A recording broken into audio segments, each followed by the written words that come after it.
چلو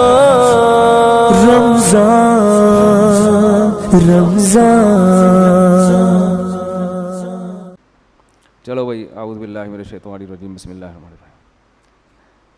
تو 12واں پارہ آج ہم نے پڑھا ہے، سورہ ہود ختم کی ہے اور سورہ یوسف شروع کی ہے۔ سورہ ہود کا مضمون بھی بہت دلچسپ ہے، بہت زبردست اسباق ہیں اس میں۔ اللہ نے اس صورت میں اس کو جو پارے کو شروع کیا نا، وَمَا مِن دَابَّةٍ إِلَّا عَلَى اللَّهِ رِزْقُهَا، بڑا مزہ آتا ہے یہ پڑھنے میں۔ زمین پہ چلنے والی جتنی مخلوق ہیں، چاہے خشکی میں یا سمندر میں، سب کا رزق کس کے ذمے ہے؟ اللہ کے اوپر ہے، اللہ کے ذمے ہے۔ وَيَعْلَمُ مُسْتَقَرَّهَا وَمُسْتَوْدَعَهَا، سب کے ٹھکانوں کو بھی وہ جانتا ہے۔ بعض لوگ کہتے ہیں کہ پھر بھوکے بھی تو لوگ مرتے ہیں، اگر سب کا رزق اللہ کے ذمے ہے تو پھر بھوکے لوگ، کچھ جانور بھی بھوکے مر جاتے ہیں۔ قرآن مجید میں جہاں بھی اس طرح کے کلام ہے نا کہ اللہ رزق دیتا ہے یا اللہ کے ذمے ہے یا یہ کرو گے تو رزق ملے گا، تو وہ تمام باتیں اللہ کی مشیت کے ساتھ متعلق ہیں۔ مشیت کا مطلب یہ ہے کہ جب اللہ چاہتا ہے۔ بعض دفعہ اللہ کی مصلحت ہوتی ہے تو وہ رزق پہنچا سکتا ہے مگر کسی مصلحت سے پہنچاتا نہیں، آزمائش میں ڈال دیتا ہے۔ تو ان آیتوں کا مطلب یہ ہے کہ اللہ کے نظام میں خرابی نہیں ہے یا اللہ کی ذات میں خرابی نہیں ہے۔ بعض دفعہ جان بوجھ کر اللہ کسی کو آزمائش میں ڈال کے بھوک سے مار دیتا ہے، کیونکہ یہ بھی موت کا ایک طریقہ ہے۔ جیسے اللہ کسی کو ایکسیڈنٹ میں مار دیتا ہے، اللہ کسی کو بخار سے مار دیتا ہے، کسی کو وبا سے مار دیتا ہے، تو اللہ کسی کو بھوک سے بھی مار دیتا ہے۔ اس کا مطلب ہے کہ اللہ کا نظام خراب نہیں ہے، کوئی یہ آٹومیٹیکلی نہیں ہو رہا سب کچھ جو کچھ ہو رہا ہے۔ لیکن حقیقت یہ ہے کہ ہم مشاہدہ کرتے ہیں ایسی ایسی جگہوں سے اللہ رزق پہنچاتا ہے کہ آپ کی سوچ ہوگی اور لگتا ہے کہ واقعی یہ کام کس کا ہے؟ اللہ کا۔ میں اکثر ایک واقعہ اپنا بیان میں سناتا رہا ہوں، بہت پہلے، پرانا ہو چکا ہے، پرانے لوگوں نے سنا ہے، نئے لوگ نہیں سنا، لیکن مجھے بڑی عبرت ہوئی تھی اس واقعے سے۔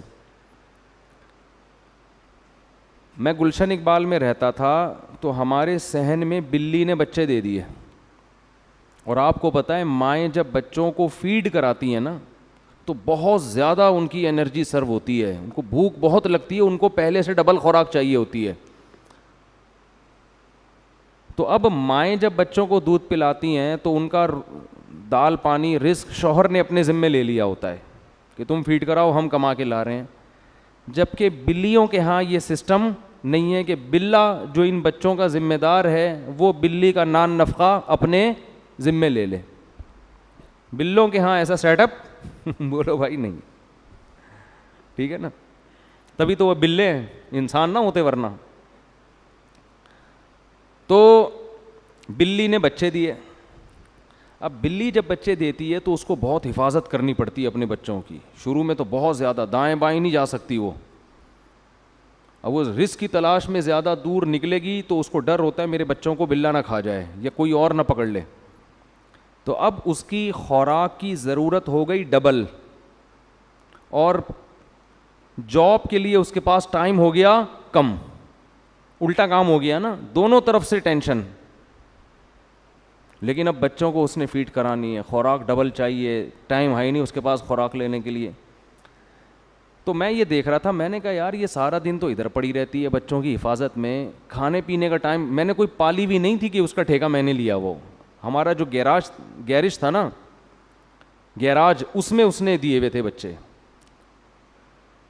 تو خیر میرے ذہن میں آیا ہم کھلا دیں گے، لیکن اس وقت تک ایسا کوئی سیٹ اپ تھا نہیں ذہن میں کہ بلی کو پال لو، تھوڑا ڈال دو، وہ تو پھر کمبل ہو جاتی ہے، وہ تو آپ کو پتہ ہے نا، بچوں سمیت بیٹھ جائے گی وہیں ٹھیا لگا کے، تو اتنا فری کرانے کے موڈ میں تھے نہیں۔ تو میرے رشتہ داروں کی دعوت تھی عید کے دن ہمارے گھر میں،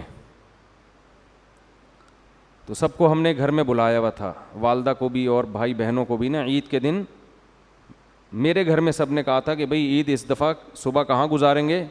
یہ مولانا صاحب کے گھر میں۔ تو میں گوشت خریدنے چلا گیا, بکرے کا گوشت میں لے کر آیا, چھیچڑے ہٹا کے, بہت صاف ستھرا خاندانی قسم کا گوشت, اور وہ شاپر میں پیک کرا کے بائک پہ میں گلی میں بائک کھڑی کر کے حسب معمول گوشت وہیں چھوڑ کے بھولے سے ہم گھر میں آ گئے. میرے ساتھ یہ بہت ہوتا رہتا ہے, ٹھیک ہے نا. گوشت ہمارا کہاں لٹکا ہوا ہے, بائک پہ لٹکا ہوا, اور ہم بھول ہی گئے کس سلسلے میں جانا ہوا تھا اور کس سلسلے میں آ رہے ہیں. تو گھر والوں نے کہا بھائی آپ کو بھیجا تھا گوشت لینے کے لیے. میں نے کہا او بھائی مجھے ابھی یاد آیا, او ہو میں جیسا ہی گیا ہوں اتنا ٹائم گزر چکا تھا کہ بلی خلال کر رہی تھی دانتوں میں بیٹھ کے, جیسے ہم کھا لیتے ہیں نا تسلی سے, طبیعت سے پھوڑ پھاڑ کے, آخر میں جمائیاں لے رہے ہوتے ہیں اور وہ دانتوں کو نا یوں یوں کر رہے ہوتے ہیں. تو بلی جو ہے نا طبیعت سے وہ گوشت کھا کے پیٹ بھرا ہوا تھا اس کا, اور زبان سے خلال کر رہی تھی. ایسے خلال نہیں کر رہی تھی, یوں کر کے بالکل بھائی اب مزید حاجت نہیں ہے, اب آپ لے جانا چاہیں تو لے جا سکتے ہیں. بہت شکریہ آپ کا, آپ نے ہمیں بکرے کا ایسا تازہ گوشت کھلایا, فل طبیعت سے کھایا اس نے. اور وہ گوشت کی بوٹیاں بکھری ہوئی تھیں پوری سڑک پہ. میں نے کہا ہمارے تو کسی کام کا اب یہ ہے نہیں, تو ہی کھا لے. جیسے ایک آدمی جنگل میں گیا نا قضائے حاجت کے لیے, تو کہیں کھائی میں گیا ہے, دیکھا وہاں شیر بیٹھا ہوا تھا, کہتا ہے اب تو ہی کر لے, ہماری تو ویسے ہی نکل گئی ہے. ہمیں اب کرنے کی ضرورت نہیں, اب تو ہی کر لے. ٹھیک. تو اس وقت مجھے اندازہ ہوا کہ بھائی وما من دابۃ الا علی اللہ رزقها, جتنے زمین میں چوپائے جانور چل رہے ہیں نا, روزی کس کے ذمے ہے؟ اللہ کے ذمے. اللہ اس کو یہی پہنچا رہا ہے کہ تو بچوں کی کیئر کر, ابھی عید آ رہی ہے, مفتی صاحب تیرے لیے بکرے کا گوشت خرید کے تجھے کھلائیں گے. اور یہ ہوتا ہے. تو رزق جو ہے نا چھپڑ پھاڑ کے, دروازے پھاڑ کے آتا ہے. نبی صلی اللہ علیہ وسلم نے فرمایا الا وان نفسا لن تموت حتی تستکمل رزقا, کوئی نفس, کوئی انسان ہرگز اس وقت تک مر نہیں سکتا جب تک اپنے مقدر کی روزی نہ کھا لے. وہ آپ کے جو آخری نوالا جب تک آپ کھاؤ گے نہیں نا, آپ کی موت نہیں آئے گی. اللہ نے ہر دانے پہ کھانے والے کا نام لکھا ہوا ہے, یہ تو کھائے گا. مقدر انسان کو کھینچ کے کہاں لے کے جاتا ہے. ڈاکومنٹریز میں دیکھتا ہوں بہت تو جنگلوں کی, تو اس میں آپ نے دیکھا ہوگا شکار مگرمچھ کر رہا ہے, لے کے کون جا رہا ہے؟ شیر. کبھی شکار شیر کر رہا ہے اور مگرمچھ چھین کے جا رہا ہے. محنت کوئی کر رہا ہے, فائدہ کوئی اور اٹھا رہا ہے. تو جنگلوں میں بھی سب کو رزق مل رہا ہے, وہ اس کو کھا رہا ہے, وہ اس کو کھا رہا ہے, وہ اس کو کھا رہا ہے. تو اللہ نے فرمایا وما من دابۃ فی الارض الا علی اللہ رزقها. اسی آیت کی وجہ سے اور اس جیسی دوسری آیتوں کی وجہ سے علماء منع کرتے ہیں کہ رزق کی تنگی کے خوف سے نسل روکنا جائز نہیں ہے, کہ میں بچوں کو کھلاؤں گا کہاں سے. اس کا مطلب یہ بچے آپ کے بچے پہلے ہیں, اللہ کی مخلوق نہیں ہے. بھائی اللہ کی مخلوق پہلے ہیں, آپ کے بچے بعد میں. تو اللہ نے تو اپنی مخلوق پیدا کرنی ہے, ان کو پالنے کے لیے ماں باپ کو پیدا کیا ہے. یہ ایک امانت ہے جو اللہ والدین کے حوالے کرتے ہیں کہ میری مخلوق ہے, تم پالو اس کو اور تمہیں بھی اس سے فائدے پہنچاؤں گا. آپ کہتے ہیں اللہ کی نہیں ہے, یہ تو میرے بچے ہیں, میرے ذمے, میرے ذمے. کیسے بچہ پیدا ہوتے ہی ماں کی چھاتیوں میں دودھ آ جاتا ہے, اتنی بڑی دلیل کہ یہ کس کے ذمے ہے؟ اللہ کے. بے وقوف یہ سمجھتا ہے کہ صرف دودھ آ سکتا ہے اور کچھ نہیں. عقل مند یہ سمجھتا ہے کہ ابھی چونکہ دودھ کی ضرورت ہے اس لیے دودھ مل رہا ہے. تو یہ اس کی علامت ہے کہ جس چیز کی جب ضرورت ہوگی اللہ وہ انتظام کرے گا. سمجھتے ہو؟ اس صورت میں اللہ تعالیٰ نے حضرت نوح علیہ السلام کا واقعہ بہت تفصیل سے بیان کیا. میں بھی بتا دیتا ہوں جلدی جلدی. وَلَقَدْ أَرْسَلْنَا نُوحًا إِلَىٰ قَوْمِهِ, ہم نے نوح کو ان کی قوم کی طرف بھیجا. انہوں نے کہا میں تمہیں اللہ کے عذاب سے ڈراتا ہوں. لوگ کہنے لگے مَا نَرَاكَ إِلَّا بَشَرًا مِثْلَنَا, آپ تو ہماری طرح کے انسان ہیں. وَمَا نَرَاكَ اتَّبَعَكَ إِلَّا الَّذِينَ هُمْ أَرَاذِلُنَا بَادِيَ الرَّأْيِ, اور آپ کو جو فالو کرنے والے لوگ ہیں قوم کے غریب ترین لوگ ہیں, قوم کے غریب ترین. کوئی سردار مالدار آپ کے ساتھ نہیں ہے, خود بھی مسکین, پبلک بھی مسکین. تو یہ ہماری سمجھ میں نہیں آتا. وَمَا نَرَىٰ لَكُمْ عَلَيْنَا مِنْ فَضْلٍ, ہم نہیں دیکھتے کہ آپ کو ہم پر کوئی فضیلت ہو. قال یا قوم, حضرت نوح علیہ السلام نے کہا کہ کہ دیکھو میں اپنے رب کی طرف سے دلیل پر ہوں, میری دلیل کو دیکھو, میری غربت کو مت دیکھو. اور کہنے لگے لا اسألکم علیہ مالا, میں تم سے اس دین کی تبلیغ پر پیسوں کا مطالبہ نہیں کر رہا, اس میں میرا کوئی ذاتی مفاد نہیں ہے. اور من ینصرنی من اللہ ان طردتہم, ان غریبوں کو اگر میں اپنی محفل سے نکال دوں گا تو مجھے اللہ کے عذاب سے کون بچائے گا. یہ آواز گونج رہی ہے, اس مائک کو سیٹ کریں یار, گونج رہی ہے نا آواز, کل بھی بہت خراب آواز گئی ہے. تو میں ان غریبوں کو اپنی محفل سے نہیں نکال سکتا. تو اسلام کی دعوت سب کے لیے بھائی, امیر غریب سب برابر ہیں اس میں. اور میں تم سے یہ نہیں کہتا کہ میرے پاس اللہ کے خزانے ہیں, نہ میں غیب کا علم جانتا ہوں, نہ میں فرشتہ ہوں.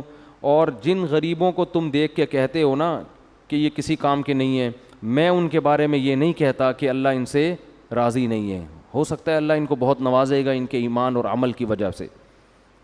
تو اللہ فرماتے ہیں 950 سال نوح علیہ السلام دعوت دیتے دیتے دیتے دیتے یہاں تک پہنچ گئے کہ قوم پھر ایک دن آپ سے کہنے لگی یا نوح قد جادلتنا فاکثرت جدالنا, اے نوح تو نے جھگڑا کیا اور بہت ہی کر لیا, 950 سال ہو گئے ہماری تیری بحث کو. تو یہ کہتا ہے کہ ان بتوں کی عبادت چھوڑ دو, ہم کہتے ہیں باپ دادا سے کرتے آ رہے ہیں. فاتنا بما تعیدنا, اب تو جو ہم سے عذاب کا وعدہ کرتا ہے نا وہ لے آ, ان کنت من الصادقین, اگر تو سچا ہے. اب دکھا دے, بہت ہو گیا, ہمیں تو کہیں نظر نہیں آتا. تو اللہ کہتے ہیں کہ میں نے نوح علیہ السلام سے کہا لن یؤمن من قومک الا من قد آمن, اے نوح اب مزید تیری قوم میں سے کوئی شخص ایمان نہیں لائے گا, لہذا اب تو نے کیا کرنا ہے, واصنع الفلک بأعیننا ووحینا, ہماری نگرانی میں کشتی تیار کر.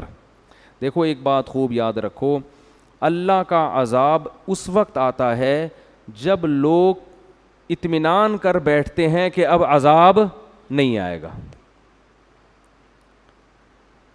جب تک انسان کو خطرہ ہوتا ہے نا کہ عذاب نہ آ جائے تو نہیں آتا, جہاں اطمینان ہوا کہ اب نہیں آئے گا تو قرآن سے پتہ چلتا ہے کہ اسی وقت آتا ہے. جب بھی انسان گناہ کرتا ہے نا اس کے مسلمان کے دل میں خوف ہوتا ہے کہ کوئی چھت نہ پھٹ جائے کہیں. یہ خوف اس کی علامت ہے کہ امید ہے ابھی توبہ کی مہلت ملے گی.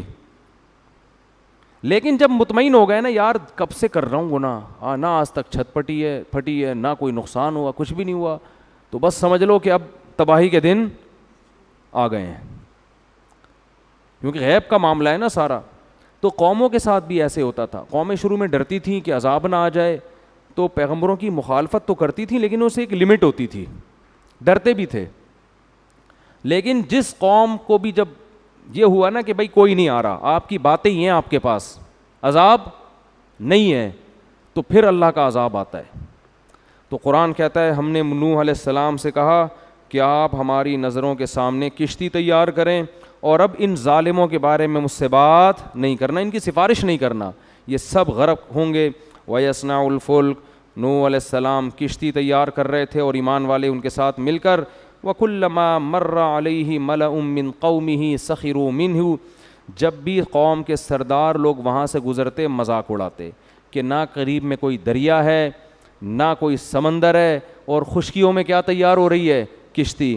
خوب اچھی طرح سمجھ لو, یہ جو ہمارا ایجوکیٹڈ طبقہ ہے نا یونیورسٹیوں کا, یہ سمجھتا ہے کہ دلیل صرف کسی سائنٹیفک حقیقت کو ہی کہتے ہیں, کسی سچے کی خبر ان کی نظر میں دلیل نہیں ہوتی. یہ جو پڑھا لکھا طبقہ ہے نا یہ کس چیز سے دھوکے میں آیا ہے کہ یار نہ ہمیں قبر کا عذاب نظر آ رہا ہے, نہ ہم نے قوم عاد قوم ثمود کو تباہ ہوتے ہوئے دیکھا, یہ تو نیچرل ہے سب کچھ. وہ سمجھتے ہیں کہ جو سائنسدان کہے گا نا وہی صحیح ہو سکتا ہے, اس کے علاوہ کچھ صحیح بولو نہیں ہو سکتا. حالانکہ خبر جو ہے نا, خبر کسی سچے کی خبر, یہ خود ایک دلیل ہے. مثال کے طور پر دیکھو, میں نے شہیدوں کے خون کی خوشبو اپنی ناک سے سونگھی ہے, خدا کی قسم, سائنسدان مانے گا اس کو؟ میں اگر لمس یونیورسٹی میں جا کے بتاؤں کہ میں نے شہیدوں کی کئی مہینے پرانی لاشیں بھی محفوظ دیکھیں اور ان کے خون میں خوشبو بھی دیکھی ہے, تو وہ کیا کریں گے؟ شاید کسی نے پرفیوم ڈال دیا ہو, وہ یہ کہیں گے نا. کیا خیال ہے بھائی؟ لیکن عقل مند آدمی وہ کہے گا کہ یار مولانا صاحب کا کوئی مفاد بھی نہیں ہے اس خبر میں, قرآن سامنے رکھ کر ممبر پہ بیٹھ کے جھوٹ نہیں بولیں گے. تو جو مجھے سچا سمجھتا ہے اس کی نظر میں میری یہ خبر ہی دلیل, اس کے لیے دلیل کے طور پر کافی ہے. تو ہماری کیا حیثیت, جنہوں نے پیغمبروں کے معجزوں کو اپنی آنکھوں سے دیکھا, ان کے لیے پیغمبر کا قول سائنسدانوں سے ہزارہا گنا بڑھ کر کیا ہوتی ہے, حجت اور دلیل. تو ہمارے لیے محمد صلی اللہ علیہ وسلم کا جو قول ہے یہ سائنس اور سائنسدانوں سے بڑھ کر اس کی ویلیو ہے. وجہ اس کی یہ کہ ان کا سچا ہونا اتنے مضبوط دلائل سے ثابت ہے, موسیٰ علیہ السلام کا سچا ہونا, عیسیٰ ابن مریم کا سچا ہونا, کہ اس سے زیادہ دلائل کسی کے سچے ہونے پر قائم ہو نہیں سکتے. تو اب وہ بیوقوف لوگ, انہیں چاہیے تھا کہ 950 سال جو پیغمبر تبلیغ کر رہا ہے اور اس میں ان کا اپنا مفاد نہیں ہے, کوئی مفاد نہیں ہوتا تو 950 سال کون لگا رہتا ہے بھائی کسی کے پیچھے, کچھ بھی نہیں مل رہا, نہ کوئی ہدیے مل رہے ہیں, نہ کوئی نذرانے مل رہے ہیں, کخ بھی نہیں مل رہا. اور دوسری بات یہ کہ ان کی باتیں بھی ٹھیک ہیں, جتنی باتیں کر رہے ہیں یہ کیا کر رہے ہیں, صحیح کر رہے ہیں کہ پتھروں کے بنے ہوئے بتوں کی عبادت مت کرو, بات بھی صحیح ہے, بندہ بھی ٹھیک ہے, تو اس سے بڑی کیا دلیل ہوگی کہ یہ سچ بول رہے ہیں. تو اب عقل مندی کا تقاضا تھا کہ وہ جب یہ کہتے کہ طوفان آنے والا ہے اور اللہ آسمان سے بارشیں برسائے گا, طوفان برسائے گا, جو کشتی میں بیٹھ جائے گا وہ بچ جائے گا, جو نہیں بیٹھے گا وہ نہیں بچے گا, تو عقل مندی کا تقاضا تھا کہ مان لیتے کہ بھائی یہ جو خبر دے رہے ہیں ویسا ہی ہوگا, اللہ کچھ کرنے کے لیے سائنس کا محتاج نہیں ہے. لیکن وہ احمق اور بیوقوف وہ حضرت نوح علیہ السلام کا مذاق اڑاتے تھے, کیونکہ ان کے جو محکمہ موسمیات والے تھے وہ یہ خبریں دے رہے تھے کہ بارش کا دور دور تک بھی کوئی امکان نہیں ہے, بہت مشکل ہے. وہ محکمہ موسمیات کو دیکھ رہے تھے کہ نہ یہ سیزن ہے بارش کا, اور اگر بارش ہو بھی گئی تو کشتی کی کیا ضرورت ہے بھائی. یہ ہے ٹیکنیکل فالٹ جو آج ہمارے لبرل طبقے میں پایا جاتا ہے. تو کہہ رہے تھے بارش کہاں سے, اور ہو بھی گئی بارش, محکمہ موسمیات کی خبریں جب آج غلط نکلتی ہیں تو اس وقت بھی ہو سکتا ہے نکلتی ہوں. ان کے جو محکمہ موسمیات تھے نا وہ ایسے ہی پہاڑوں پہ ادھر ادھر دیکھ کے, موسم تو ہوتے ہیں نا بارشوں کے, اس سے ہی اندازہ ہو جاتا ہے کہ ابھی یہ کون سا سیزن چل رہا ہے بارش کا. تو اس لیے قرآن کہہ رہا ہے وہ بجائے ڈرنے کے کہ اب تو واقعی عذاب آ رہا ہے, اب تو یہ کشتی بنا رہے ہیں, طوفان کی خبریں آ رہی ہیں, تو قرآن کہہ رہا ہے کلما مر علیہ ملأ من قومہ سخروا منہ, جب بھی قوم کے سردار گزرتے نا مذاق اڑاتے. دیکھو وہاں بھی غریب لوگ مذاق نہیں اڑاتے تھے, مذاق اڑانے کے لیے پیٹ کا بھرا ہونا ضروری ہے.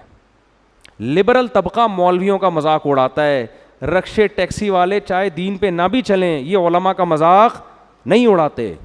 مذاق اڑانے کے لیے آج کل پڑھا لکھا ہونا ضروری ہے, ان میں تکبر ہوتا ہے, ہمیں آتا ہے, ان کو کیا پتا. پیٹ بھرا ہو, گاڑی ہو, اچھا گھر ہو تو ہری ہری انسان کو سوچتی ہے, دولت آتی ہے نا تو تکبر بھی ساتھ ساتھ آتا ہے. تو قرآن کہہ رہا ہے کہ جو قوم کے بڑے بڑے لوگ تھے, چھوٹے موٹے نہیں, غیر مسلموں میں چھوٹے بھی تھے, لیکن الملا بڑے بڑے جو قوم کے لوگ تھے نا وڈیرے ٹائپ کے, وہ جب بھی گزرتے نوح علیہ السلام کو دیکھتے کہ کشتی بنا رہے ہیں, لوگ بھی بنا رہے ہیں, سخروا منہ, تو تمسخر کرتے, مذاق اڑاتے. ان کو دیکھو مولویوں کو کیا ہو گیا, ان کو سمجھ رہے ہیں, ان کو دیکھو کیا ہو گیا ہے. تو نوح علیہ السلام فرماتے ہیں ان تسخروا منا فإنا نسخر منکم کما تسخرون, آج تم ہمارا مذاق اڑا لو, تھوڑے دنوں میں ہم تمہارا مذاق اڑائیں گے. فسوف تعلمون, ان قریب پتہ چل جائے گا کون ہے جس پر ذلیل کرنے والا عذاب نازل ہونے والا ہے, ایسا عذاب جو اس کو رسوا کر کے رکھ دے گا. قرآن کہہ رہے حتی اذا جاء امرنا, یہاں تک کہ جب ہمارا حکم آ پہنچا, وفارت تنور, اور زمین میں جتنے تنور تھے نا, دراڑیں تھیں زمین میں, جتنے سوراخ تھے سب سے پانی ابلنا شروع ہو گیا. فارا کا مطلب ہوتا ہے ابلنا, اتنی اسپیڈ سے پانی نکلنا شروع ہوا ہے, زمین کے چشمے اللہ نے جاری کر دیے سارے, زمین سے پانی اگلنا شروع ہوا, اور آسمان سے پانی اللہ نے انڈیلنا شروع کر دیا. اتنی تیز بارشیں اور زمین سے بھی پانی اگلنا شروع.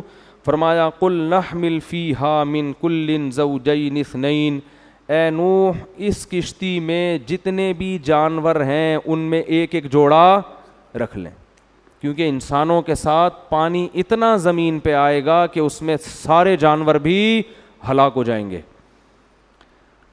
تو یہ جتنے جانور ہمیں نظر آتے ہیں نا، یہ سب ان جانوروں کے آل اولاد ہے جو نوح علیہ السلام کے ساتھ کشتی میں سوار ہوئے تھے، الا یہ کہ پانی کے جانوروں۔ تو بہت بڑی کشتی بنائی اور سارے، یا ہو سکتا ہے کچھ جانور اللہ نے بعد میں پیدا کیے ہوں، تو خیر جوڑے رکھ لیے اس میں۔ فرمایا ومن آمن، اور جتنے لوگ آپ کے ساتھ ایمان لائے ہیں نا ان کو بھی اس کشتی میں سوار کر لیں۔ وقال ارکبوا فیہا بسم اللہ مجریہا ومرساہا، اور اللہ نے فرمایا اس کشتی میں بیٹھ کر اللہ سے دعا مانگو کہ اللہ ہی کے نام سے اس کا چلنا ہے اور اللہ ہی کے نام سے اس کا رکنا ہے۔ یہ دعا ہے کشتی میں بیٹھنے کی بھی اور گاڑی کی بھی۔ لوگ گاڑی میں بیٹھ کے یہ دعا پڑھتے ہیں سبحان الذی سخر لنا ھذا وما کننا لہ مقرنین، یہ بھی ٹھیک ہے، لیکن گاڑی کی مشابہت کشتی سے زیادہ ہے، اس پہ کیا دلائل ہیں وہ ایک الگ ٹاپک ہے، اس لیے یہ والی دعا پڑھنی چاہیے، وہ بھی پڑھ لیں یہ بھی پڑھ لیں۔ تو ان ربی لغفور الرحیم، قرآن کہہ رہا ہے وہی تجری بہم فی موج۔ اب آپ دیکھو وہ غیر مسلموں نے دیکھ بھی لیا کہ کوئی محکمہ موسمیات کی خبر نہیں تھی، پھر بھی زمین سے پانی بھی اگل رہا ہے اور آسمان سے بھی گر رہا ہے، پھر بھی ان کو عقل بولو نہیں ہے کہ یار یہ اتفاق ہے، تیز بارش ہو رہی ہے۔ حالانکہ اب تو ایمان لانا چاہیے تھا نا، لیکن وہی ہے انسان کی عقل پہ جب پردے پڑتے ہیں نا خواہشات کے تو اسے بات سمجھ میں نہیں آتی۔ قرآن کہہ رہا ہے وہی تجری بہم فی موج کالجبال، پانی اتنا اکٹھا ہو گیا کہ بڑی بڑی موجیں بن گئی اور اس میں کشتی پہاڑ کی طرح ہچکولے کھا رہی ہے اور اس میں چل رہی ہے۔ وَنَادَى نُوحٌ ابْنَهُ وَكَانَ فِي مَعْزِلٍ، بہت سے لوگ اس وقت تک غرق ہو چکے تھے۔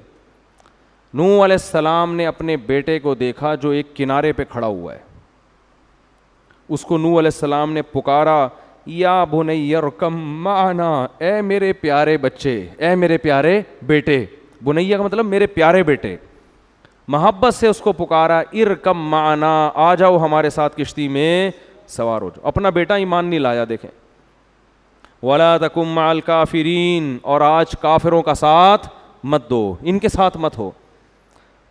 کیا کہتا ہے جواب میں؟ قال سآوی الی جبل یعصمنی من الماء، ابا میں ایسے پہاڑ پہ چڑھ جاؤں گا جو مجھے پانی سے بچا لے گا، قد میرا لمبا ہے، پہاڑ تک تھوڑی پانی پہنچے گا، پہاڑ کے اوپر چڑھ جاؤں گا میں۔ قال لا عاصم اليوم من امر اللہ، فرمایا ہے میرے بیٹے آج اللہ کے اس عذاب سے تجھے کوئی نہیں بچا سکتا، صرف وہی بچے گا مر رحم، جس پر اللہ کا رحم ہوگا۔ یہ وہ طوفان نہیں ہے جو نارملی آیا کرتے ہیں جن میں پہاڑوں پہ چڑھنے سے بچت ہو جاتی ہے، یہ وہ نہیں ہے، یہ اللہ نے قوم کو تباہ کرنے کا ارادہ کیا ہے۔ اللہ فرماتے ہیں ابھی یہ آپس میں نوح علیہ السلام اور ان کے بیٹے کا مکالمہ چل رہا ہے، وحال بینہم الموج، ایک بہت بڑی لہر آئی ہے، فکان من المغرقین، اور اس لہر نے نوح علیہ السلام کے بیٹے کو پانی کے اندر غرق کر دیا، پوری قوم کو تباہ کر دیا اللہ نے۔ اور قرآن میں دوسرے مقام پر آتا ہے اغرقوا فادخلوا نارا، پانی کے اندر غرق کیا اور آگ میں داخل کر دیا،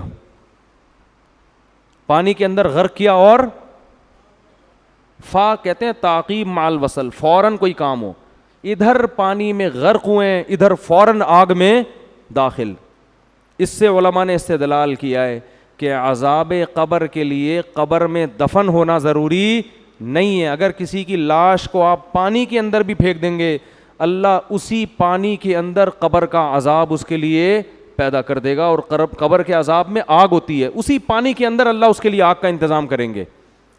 یہ بالکل ایسے ہی ہے جیسے آپ ایئر کنڈیشن روم میں سو رہے ہو اور آپ کو خواب میں پھانسی کے گھاٹ پہ لے جایا جا رہا ہو، خواب میں آپ کو آگ میں ڈالا جا رہا ہو، تو کس قدر تکلیف ہوگی آپ کو، حالانکہ آپ کی باڈی کہاں رکھی ہوئی ہے؟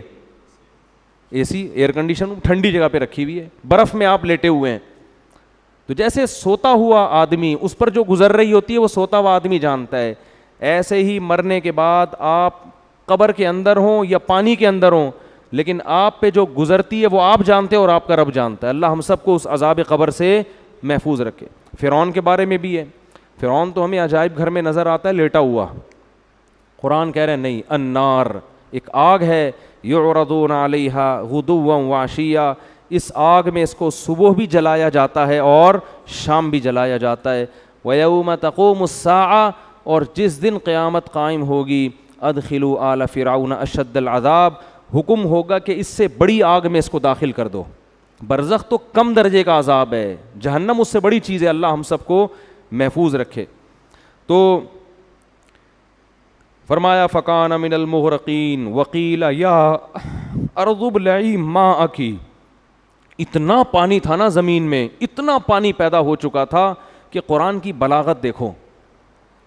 اب ایسا نہیں ہوا کہ اللہ نے زمین کو حکم دیا ہو کہ پانی آہستہ آہستہ, جیسے بہت زیادہ پانی جب کھڑا ہو جاتا ہے تو اس کو ختم ہونے میں بھی کئی مہینے لگتے ہیں, پانی جذب ہونے میں, ہوا میں اڑنے میں, دھوپ بخارات بن کے.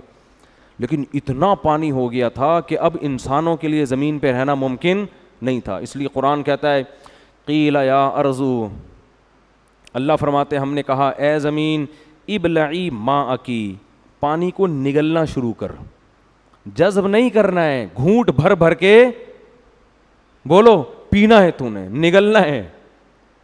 وَيَا سَمَاءُ أَقْلِعِي, اور آسمان سے اتنا پانی برس رہا تھا کہ اللہ نے آسمان کو تھمنے کا حکم نہیں دیا, کیونکہ اتنا پانی جب برستا ہے تو تھمتے تھمتے بھی بہت برس جاتا ہے. تو اللہ فرماتے ہم نے کہا اقلعی, اس پانی کو اکھاڑ کے پھینک دے. جیسے کوئی چیز جڑ سے اکھاڑ کے پھینک دی جاتی ہے نا, اس کا نام و نشان ختم ہو. یہ بلاغت ہے قرآن کی کہ اس پانی سے اپنا کنیکشن کیا کر دے, ختم, تعلق ختم کر دے, ایسے ایک دم اسٹاپ, رک جائے. اس طرح سے اس پانی کو اپنا تعلق اس سے کیا کر دے, جیسے درخت جڑ سے اکھاڑ کے پھینکا جاتا ہے نا. یہ بلاغت ہے قرآن کی کہ اتنا پانی تھا کہ اس کو روکنے کے لیے آسمان کو حکم دیا جا رہا ہے کہ اس کی جڑیں جڑ سے اکھاڑ دے, اس کو ذرا بھی نام و نشان باقی نہ رہے, ورنہ تباہ ہو جائے گی زمین. اور اے زمین ابلعی, اس پانی کو کیا کر, نگل گھونٹ بھر بھر کے. فرمایا وغیض الماء, پانی سارا زمین میں خشک ہو گیا. وقضی الامر, اور اللہ نے جو فیصلہ کرنا تھا وہ کر دیا. واستوت علی الجودی, اور جودی ایک پہاڑ تھا, اس پہاڑ پہ نوح علیہ السلام کی کشتی جا کے ٹھہر گئی. وقیل بعدا للقوم الظالمین, اور کہا گیا ان ظالموں پر اللہ کی لعنت, جن کو 950 سال سمجھایا گیا مگر ان بدبختوں کی سمجھ میں نہیں آیا. یہ سمجھتے تھے کہ یہ نوح علیہ السلام معاذ اللہ بیکار باتیں کر رہے ہیں. آج بھی ایسا ہی ہے بھائی, اسلام کی دعوت, یہ حلال ہے, یہ حرام ہے, زنا کے قریب مت جاؤ, سود مت کھاؤ, نماز قضا مت کرو, یا آپ باتیں سمجھاؤ نا تو دنیا میں سب سے فضول باتیں انسان کو یہ لگتی ہیں.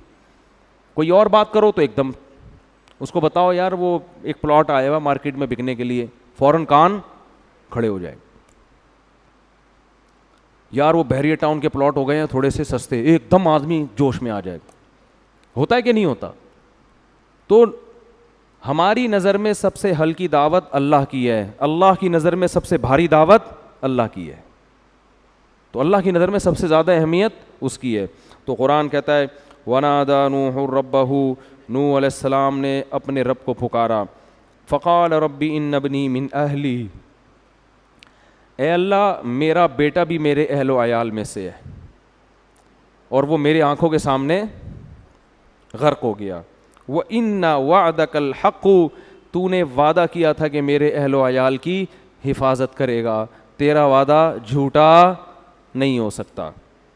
اللہ تعالیٰ فرماتے ہیں یا نوح انہ لیس من اہلک, تیرا بیٹا تیرے اہل و عیال میں سے نہیں ہے. انہ عمل غیر صالح, اس کا عمل ٹھیک نہیں ہے. فلا تسألنی ما لیس لک بہ علم, ایسا سوال مجھ سے مت کر جس کے جائز ہونے کی تیرے پاس دلیل نہیں ہے. انی اعظک ان تکون من الجاہلین, اے نوح میں تجھے نصیحت کر رہا ہوں تاکہ تو ناسمجھ لوگوں میں سے نہ ہو جائے. حضرت نوح علیہ السلام کو اندازہ ہوا کہ اللہ میرے اس مطالبے پہ شدید غضبناک ہوئے, فوراً توبہ استغفار کرنے لگے. اعوذ بک ان اسألک ما لیس بہ علم, اے اللہ میں تیری پناہ مانگتا ہوں کہ میں تجھ سے ایسی دعا مانگوں جس کے جائز ہونے کی میرے پاس دلیل نہ ہو. وَإِلَّا تَغْفِرْ لِي وَتَرْحَمْنِي, اگر تو نے میری اس دعا پر میری مغفرت نہ کی اور مجھ پہ رحم نہ کیا اکم من الخاسرین، میں خسارے والوں میں سے ہو جاؤں گا۔ مغفرت کرنے کے میں نے یہ دعا کیوں مانگی؟ قیل یا نوح اہبط بسلام منا، اللہ فرماتے ہیں ہم نے نوح سے کہا ہے نوح اہبط، اتر جا اب زمین پر۔ نوح علیہ السلام کا طوفان وہ تھا جس میں ساری دنیا کے سارے انسانوں کو اللہ نے ہلاک کر دیا تھا، یا تو اس لیے کہ طوفان پوری زمین پر آیا، یا اس لیے کہ اس وقت دنیا کی آبادی اسی ایریے میں تھی، سب لاکھوں لوگ تھے، سب ہلاک ہو گئے۔ اللہ کہتے ہیں ہم نے نوح سے کہا کہ آپ سلامتی کے ساتھ اتر جائیں، وبرکات علیک، اب اللہ کی آپ پر برکتیں ہوں گی کیونکہ زمین گناہوں سے پاک ہو گئی ہے، وعلی امم ممن معک، اور جو لوگ آپ کے ساتھ ہیں ان پر بھی اللہ کی برکتیں۔ تو نوح علیہ السلام کے 3 بیٹے تھے اس میں، حام، سام اور یافس، جن کے نام آسمانی کتابوں میں لکھے ہوئے ہیں۔ آگے جتنی بھی نسل چلی ہے وہ ان 3 بیٹوں سے چلی ہے، تو اسی لیے حضرت نوح علیہ السلام کو آدم ثانی کہا جاتا ہے، دوسرے آدم۔ ہم سب کا شجرہ نسب نوح علیہ السلام سے جا کے ملتا ہے، کسی کا حام سے، کسی کا سام سے، کسی کا یافس سے۔ اب پتہ نہیں آپ کس ان میں سے، ہو سکتا ہے ہمارے چچا زاد بھائی بیٹھے ہوئے ہوں یہاں پہ آپ ٹھیک ہے نا۔ وہ تینوں بیٹے پھیل گئے تھے دنیا میں، پھر وہ ایک شیعہ ذاکر ہیں، انہوں نے تو پھر اتنی لمبی نسل ان کی چلائی ہے کہ وہ ایک بیٹی ملیشیا تھی، اس کا نام ملیشیا پڑ گیا، پھر ایک کراچی آئی تو اس کا نام، وہ تو پورا ان کا پروگرام تھا نا جن کا انتقال ہو گیا، وہ تھوڑا زیادہ ہو گیا تھا، ٹھیک ہے نا، وہ تھوڑا کیا ہو گیا تھا کہ وہ پھر ایک بیٹا وہاں چلا گیا، پھر اس کی ایک بچی کی شادی ہوئی، وہ وہاں گئی تو اس کا نام ملیشیا تھا، تو اس کا نام ملیشیا پڑ گیا، تو کراچی وہ پورا انہوں نے رپورٹ پیش کی ہے۔ بہرحال تو اللہ فرماتے ہم نے نوح سے کہا کہ آپ پر اللہ کی برکتیں، وَأُمَمٌ سَنُمَتِّعُهُمْ، اور ایک قوم ہوگی جن کو ہم فائدہ دیں گے اور پھر ان کو بھی یہی دردناک عذاب پہنچے گا، کیونکہ ابھی تو یہ صحیح چلیں گے، آہستہ آہستہ ان کی نسل میں پھر نافرمان لوگ پیدا ہونا شروع ہو جائیں گے۔ جیسے تبلیغ میں جب چلہ لگا کے آؤ نا، 4 دن تک تو ایسا لگتا ہے اس سے زیادہ نیک دنیا میں کوئی پیدا ہوا ہی نہیں ہے، تھوڑے دنوں میں پھر وہیں ڈرامہ دیکھ رہا ہوگا بیٹھ کے۔ اعتکاف میں 10 دن لگا کے جاتے ہیں، ایسا لگتا ہے فرشتہ پیدا ہو گیا ہے، 1 ہفتے کے بعد اس کو خود تعجب ہوتا ہے مجھے ہو کیا گیا یار، میں تھا کیا، پھر وہی فلمیں، ڈرامے، یہ سب چیزیں۔ تو یہ انسان پہ غفلت کے پردے پڑے ہوئے ہیں۔ تو اللہ نے بتا دیا کہ ابھی تک تو آپ کی قوم پہ برکتیں، لیکن ان کی نسلوں میں ایسی قومیں پیدا ہوں گی کہ ان کو پھر ہماری طرف سے دردناک عذاب پہنچے گا، اور میں یاد دہانی کے لیے ان کے پاس بھی پیغمبروں کو بھیجوں گا۔ تو اللہ نے اس قوم کو تباہ کیا۔ پھر اللہ ہمارے پیغمبر کو تسلی دے رہا ہے، تلک من انباء الغیب نوحیھا الیک، اے نبی یہ غیب کی خبریں ہیں جو ہم آپ کو بتا رہے ہیں، ما کنت تعلمها انت ولا قومک من قبل ھذا، نہ ان باتوں کو آپ پہلے جانتے تھے اور نہ آپ کی قوم۔ یہ تو یہود و نصارہ جانتے تھے یہ واقعات، آج بھی یہودی اپنی کتابوں میں پڑھتے ہیں، تورات میں، انجیل میں۔ آپ کا ان واقعات سے کوئی واسطہ نہیں تھا۔ یہود تو رہتے تھے نا ادھر مدینہ میں تھے نا یہودی اور عیسائی، مکہ میں تو صرف مشرکین تھے، تو یہ واقعات یہودی حیران ہوتے تھے، یہ تو ہمارے ہی واقعات ہیں، ہمارے پیغمبروں میں، یہ ان کو کہاں سے پتہ چل گئے؟ تو قرآن کہہ رہا ہے یہ غیب کی خبریں ہیں جو ہم آپ کو بتا رہے ہیں، آپ بھی ان کو نہیں جانتے تھے، ولا قومک من قبل ھذا، اور اس ہمارے سنانے سے پہلے آپ کی قوم کو بھی پتہ نہیں تھا، فاصبر، لہذا آپ صبر کریں اپنی دعوت پر، ان العاقبۃ للمتقین، اچھا انجام پرہیزگار لوگوں کا ہی ہوتا ہے۔ اینڈ دیکھو پرہیزگار لوگوں کا، ان کی موجودہ حالت مت دیکھو۔ پھر اللہ نے اس کے بعد نوح علیہ السلام کی قوم میں نا قوم عاد کو پیدا کیا، وہی چلتے چلتے آگے وہ بگڑ گئے، انہوں نے وہی بتوں کی عبادت شروع کر دی، بزرگوں کی کو مورتیاں بنا کے۔ شرک جس قوم میں بھی آیا ہے نا، آیا بزرگوں کے راستے سے ہی ہے۔ عقیدت میں غلو، سمجھ رہے ہیں نا، کسی بزرگ کے ہاتھ پاؤں چومتے چومتے اس کو اپنا پہلے باپ بنا لو، اس کے بعد اس کو معبود بنا لو۔ او بھائی بزرگ انسان ہوتا ہے، میں مانتا ہوں بزرگ لیس ہونا یہ عزت دار لوگوں کا کام نہیں ہوتا، بعض فرقے ایسے ان میں کوئی بزرگ بچا ہی نہیں ہے نا ٹھیک ہے نا، سارے بزرگوں میں کیڑے نکال کے بزرگ لیس کر دیا انہوں نے، وہ بھی غلط ہیں۔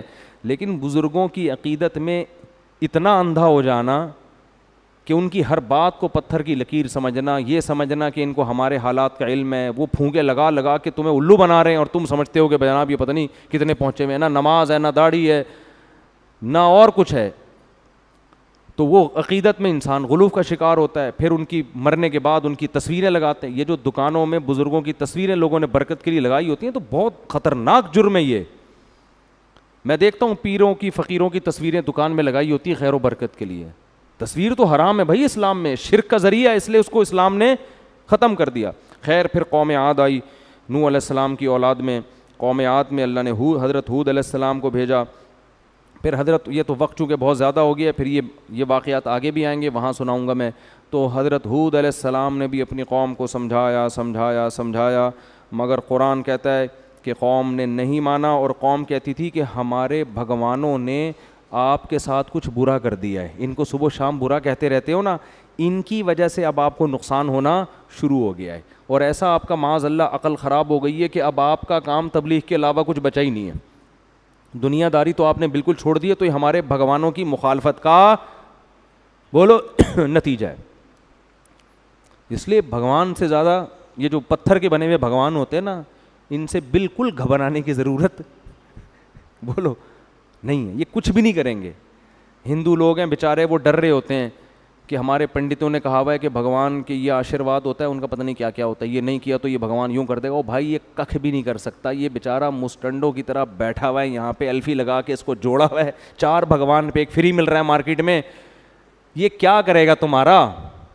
بالکل مت ڈرو, کانفیڈنس پیدا کرو اپنے اندر, سمجھ رہے ہو, ککھ بھی نہیں ہونے والا. اگر کچھ ہو رہا ہے تو یہ بھگوان نہیں کر رہی ہے, ویسے ہی اللہ کی طرف سے بھی کچھ بھی ہو سکتا ہے کسی بھی ٹائم پہ. کسی کی جب دوسری شادی کسی بھی ٹائم پہ ہو سکتی ہے, اتنا بڑا حادثہ ہو سکتا ہے, تو اور بھی تو سب کچھ ہو سکتا ہے کہ نہیں ہو سکتا؟ کیونکہ ابھی تک آپ کی ہوئی نہیں ہے نا دوسری, اس لیے آپ بڑی خوشی خوشی سنتے ہیں. جس دن ہوئی آپ کہو گے یار اتنے بڑے بڑے حادثے بھی دنیا میں لوگوں کے ساتھ پیش آتے ہیں, کیونکہ ایسا دن میں تارے نظر آئیں گے نا آپ کو. تو جب کسی کی دوسری شادی جیسا حادثہ بھی ہو سکتا ہے تو پھر دنیا میں اس کا مطلب سب کچھ ہو سکتا ہے. تو بھگوان نہیں کر رہا ہوتا, یہ بھگوان تو الفی سے جوڑا ہوا ہوتا ہے, اس بیچارے کو کیا پتہ, اسکرو سے ٹائٹ کیا ہوا ہوتا ہے, اس کو تھوڑی ہوا چلے تو گر جائے گا بیچارہ. تو اس لیے زیادہ میں ہندو لوگوں کو کہتا ہوں جو انسانیت کے ناطے ہمارے بھائی ہیں کہ کچھ اپنی جان پہ رحم کرو. بہت سے ہندو بیان سنتے ہیں تو چھوڑ دو, ان پتھر وتھروں میں کچھ نہیں رکھا یار, اللہ کی عبادت کرو جو آسمانوں پر ہے. کیا مزہ آتا ہے انسان کو اس کی عبادت کرنے میں یار, ایک ہی ہے بس. وہ شعر لکھا ہوتا ہے نا, وہ کیا ہے, محبت ہزاروں سے ہوتی ہے لاکھوں سے نہیں, روشنی چاند سے ہوتی ہے ستاروں سے نہیں, محبت ایک سے ہوتی ہے ہزاروں سے نہیں, کچھ اس طرح کا شعر ہے. تو قرآن میں یہ مضمون ہے کہ بتاؤ وہ شخص جس کا ایک آقا ہو, ایک معبود ہو, ایک محبوب ہو, وہ سکون میں ہے یا جس کے درجنوں معبود ہوں. ہماری ہر حاجت ایک ہی خدا پوری کرتا ہے. آپ کے ہاں امتحان میں پاس ہونے کا بھگوان الگ ہے, شادی کا بھگوان الگ ہے, اور اللہ بھلا کرے دوسری شادی کا تو ہندوؤں میں ہوتی نہیں ہے. تو بہرحال اگر ہوتی تو اس کا بھگوان الگ ہوتا, اور اللہ بھلا کرے رزق میں کشادگی کا بھگوان الگ ہے. بچے پیدا کرنے کے لیے یعنی اولاد نہیں ہو رہی تو اولاد دینے والا بھگوان الگ ہے, اور ہر ایک کے ریٹ الگ ہے. اتنی مہنگائی کے دور میں بھگوان کو اتنا خیال نہیں ہے کہ ایک آدمی کو اولاد کی ضرورت ہے, یار کوئی سستے میں کام کر لو. ریٹ پورے برابر رکھے ہوئے بھگوان نے اپنے. ہمارا خدا بغیر کسی معاوضے کے جب چاہیں جہاں چاہیں, اللہ کہتے ہیں غار کی ٹوہ میں بیٹھ کے بھی اس کو پکارو گے وہ تمہاری پکار سنے گا.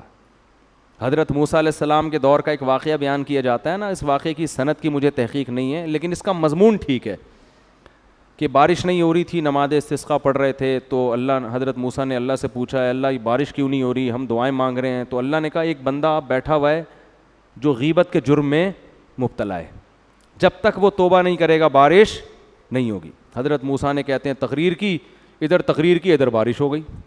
اب حیران ہوئے کہ وہ بندہ تو اٹھ کے گیا نہیں ہے اور بارش ہو گئی ہے. تو پتہ یہ چلا کہ اللہ نے بتایا کہ اس نے وہیں بیٹھے بیٹھے توبہ کر لی, وہیں بیٹھے بیٹھے اللہ سے. تو کتنے آرام سے یار, وہیں بیٹھے بیٹھے توبہ کر لو. تو ہمارا رب ہر وقت ہر جگہ سے ہماری بات سنتا ہے. اس کے لیے ہمیں نہ کسی مولانا کو درمیان میں لانے کی ضرورت, نہ کسی بزرگ کو درمیان میں لانے کی ضرورت, کسی کو بھی نہیں. ڈائریکٹ اللہ ہماری پکار سنتا ہے. عیسائیوں نے پادریوں کو درمیان میں ڈالا ہوا ہے, کہ آپ سے گناہ ہوا, پادری کو جا کے اطلاع دو آپ, پھر پادری ریٹ بتائے گا آپ کے, وہ بتائے گا. پادری کیوں, میں کیوں پادری کو لفٹ کراؤں بھائی, وہ بھی میری طرح مخلوق ہے اللہ کی, کیا خیال ہے؟ تو مجھے لوگ فون کرتے ہیں حضرت ہم سے یہ گناہ ہو گیا کیا, میں کہتا ہوں بھائی مجھے کیوں بتا رہے ہو, میں بھی تو آپ کی طرح کا ایک انسان ہوں, اپنا راز دوسرے کے سامنے کیوں فاش کر رہے ہو؟ کسی عالم کو, بزرگ کو اپنا گناہ اس وقت بتاؤ جب آپ سے اس کی اصلاح نہ ہو رہی ہو, پھر بطور علاج کے کہ مجھ سے نہیں چھوٹ رہا تو آپ کوئی طریقہ بتا دیں, ورنہ کسی کے سامنے اپنے گناہ کو ظاہر مت کرو, صرف اللہ کے سامنے.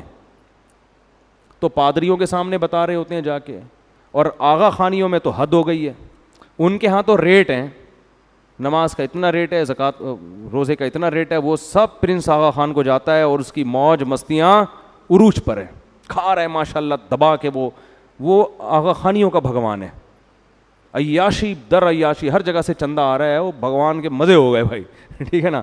جب کہ ہمارا خدا ہم سے کہتا ہے کہ مجھے پیسے دینے ہیں تو مجھے نہیں دو, کس کو دو؟ غریب کو دو, غریب میری طرف سے قبضہ کرے گا. ان اللہ لغنی عن العالمین, اللہ کو براہ راست تمہاری دولت کی کوئی ضرورت نہیں ہے, وہ تو اس کے ہاتھ میں تو رزق کے خزانے ہیں, ہم اس کی عبادت کریں نہ کریں اس پر کوئی فرق نہیں پڑتا, اس کا کوئی نقصان نہیں ہوگا اس. تو یہ دیکھ لو, وہ آغا خانی مسلمان ہوتے ہیں, پھر وہ بتاتے ہیں کہ ابھی یہ ہمارے یہاں ہو کیا رہا ہے, تو اس کو خدا کا درجہ دیا ہوا ہے پرنس آغا خان کو. بھائی وہ انسان ہے یار, قضائے حاجت بھی ہوتی ہے اس کو, بیمار بھی ہوتا ہے, اور اللہ معاف فرمائے وہ بہت, ان میں تو برداشت بالکل ہی نہیں ہوتی, تو وہ تو بہت ہی مسائل ان کے ساتھ ہوتے ہیں. تو اس لیے ہندو لوگوں سے گزارش ہے کہ چھوڑ دو بھائی ان پتھر کے بنے ہوئے بتوں کو. تو قوم عاد نے بھی یہی کام کیا, اللہ فرماتے ہیں نہیں مانے, تو اللہ فرماتے ہیں ہم نے کیا کیا, تلک عاد جحدوا بآیات ربہم, اللہ فرماتے ہیں یہ قوم عاد تھی جنہوں نے اپنے رب کی نافرمانی کی, اور ہم نے اس قوم کو بھی تباہ و برباد کر دیا.